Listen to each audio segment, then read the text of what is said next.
So Nicole's going to come onto the reformer, onto her back, and we're going to be working with the bridge exercise. Now what we're going to go through here is how we move through the spine. We articulate the spine, okay, into our bridge movement on the reformer. We will look at an option that when we look at lower back issues and things like that on the reformer, we use the reformer, that we're actually using or lifting as such as a unit rather than working through a spine. And we're going to look at how things might deviate a little bit in a sense of cramping and things like that. Now Nicole's in a good position. All she needs to do now is just make sure the heels are hip width. She can push back on the reformer on the bar, set the heels in a good centre line with the hips for this one, and then slowly bend the knees back in, but make sure we're not going too deep back towards the bars. You have to have a knee and thigh and hip line to allow a good flow of movement without kind of moving the carriage. So first of all, a nice way to get things working is working with the breath again. So we breathe in through the nose and out through the mouth, focusing the breath into the rib cage. Okay. And then Nicole's going to start to work a nice pelvic tilt to start to really get the engagement and the movement through lower spine. So we tuck under, and we find that that lower back, that lumbar spine, presses deep into the carriage as you squeeze the bum. Lift pelvic floor, but find the belly button and the belly kind of pulling towards the spine. When we ease back, we're looking not to arch the back when we bring the pelvis back into position, but find a center position. Okay, that we're not kind of lifting, we just kind of focus on the pelvic movement without the carriage moving. Once we're starting to get that function, that working with the pelvis, we're going to continue that movement and apply this by lifting up with the hips, backbone by backbone, peeling off the carriage. So we breathe in, we tuck under, we exhale, we come up. Nicole's already started, there we go.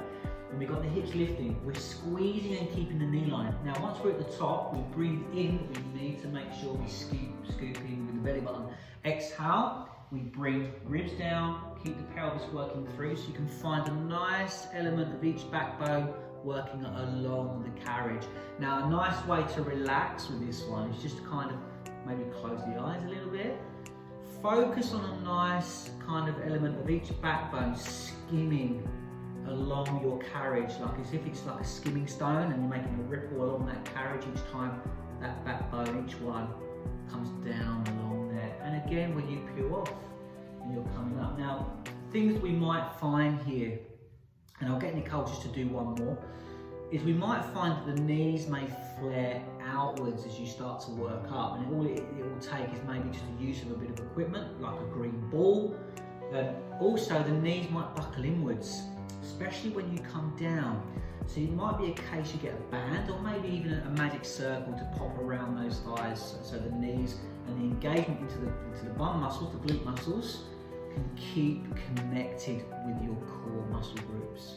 Now I'm going to get Nicole to come down and just have a rest there, because options for clients or you know, when you're working with in a class environment, is you might find that you come across lower back issues a bit more.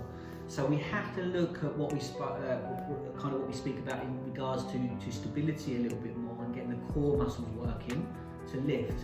And what we do is we actually come up and down on the out breath without actually working through a spine. So we breathe in, we connect the core, but we just lift the hips and the torso, the body as a unit. So you come onto the shoulders. You breathe in at the top, same as working through spine, but we breathe at the top. Exhale, we lower by bringing the pelvis down with the spine together as a unit. Takes a bit of time to get used to that element there, okay, to keep everything controlled and not peel. We're not tucking under, we're not kind of deviating through pelvic movement, we're going to get good core connection, up and down, open the hips, and to get the core stronger to support the spine forward, okay? And Nicole can rest there. I'm not going to get stirred anymore.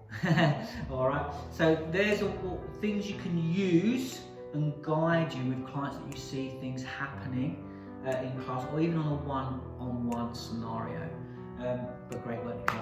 All set.